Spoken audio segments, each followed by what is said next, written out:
Le 7 juin 2001, Carol Fredericks mourait des suites d'une crise cardiaque au Sénégal. Quelques jours après son décès, Jean-Jacques Goldman lui rendait un magnifique hommage sur scène. Une voix et un sourire mémorables. Carol Fredericks, chanteuse américaine, aura marqué les Français. En 1979, celle qui est née dans la ville de Springfield, dans l'État du Massachusetts, arrive dans l'Hexagone.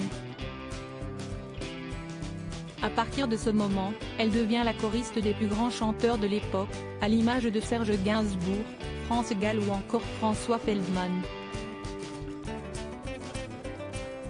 En 1990, elle forme même un trio avec Jean-Jacques Goldman et Michael Jones, sur l'album Fredericks Goldman Jones.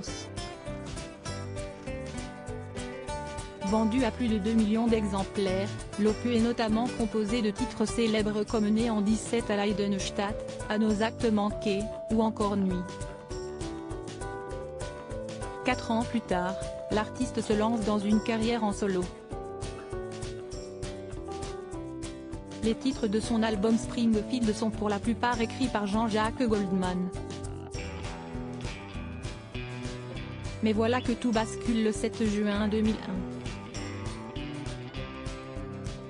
En effet, alors que Carol Fredericks doit rejoindre ses acolytes pour un live au Club Med World de Paris-Bercy quelques jours plus tard, la chanteuse décède d'une crise cardiaque en descendant les escaliers de la scène sur laquelle elle jouait à Dakar au Sénégal. Quelques heures après son admission à l'hôpital, elle décédera. Dans son autobiographie, intitulée Mes plus belles chances, Robert Laffont, Michael Jones s'était souvenu de ce jour funeste.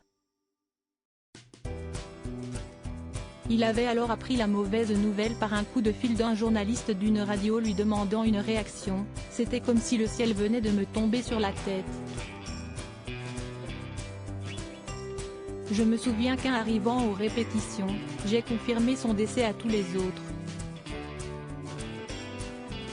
Ils pensaient que je déconnais. Non, si est-il sérieux. Jean-Jacques Goldman rend hommage à Carol Fredericks sur scène 4 jours après la mort de Carol Fredericks. Jean-Jacques Goldman et ses musiciens sont montés sur scène pour l'enregistrement en live d'Autour du blues. Plein d'artistes sont venus chanter alors que ce n'était pas prévu, s'était remémoré Michael Jones. Zazie, l'âme, le tout en hommage à Carol. Ce concert est devenu un tribute à Carol plutôt qu'un spectacle de blues. L'occasion pour le chanteur de rendre un dernier hommage à son acolyte en diffusant une image d'elle sur un écran géant alors qu'il jouait le morceau juste après. Jean-Jacques Goldman avait été submergé par l'émotion, notamment en chantant ces quelques mots, mais qu'est-ce qu'on peut bien faire après ça ?